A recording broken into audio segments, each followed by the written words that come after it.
আপনি কি জানেন, প্রাচীন গ্রন্থে এমন এক রহস্য লেখা আছে, মানুষ যখন মৃত্যুর খুব কাছে পৌঁছায় সে নিজেই নাকি আগের থেকে সেটা বুঝতে পারে।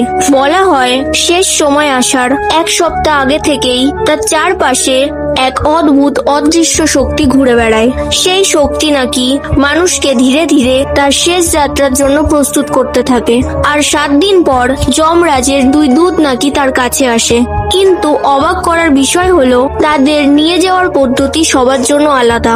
যারা জীবনে অনেক পাপ করে, অন্যকে কষ্ট দেয়, যমরাজ নাকি তাদেরকে অনেক কঠোরভাবে নিয়ে যায় এবং তাদের নাকি সোজা নরকের পথে নিয়ে যায়। কিন্তু অন্যদিকে যারা মানুষদের উপকার করে, ভালোবাসা দেয়, ভগবানের নাম জপ করে, তাদের জন্য দৃশ্যটা নাকি সম্পূর্ণ আলাদা।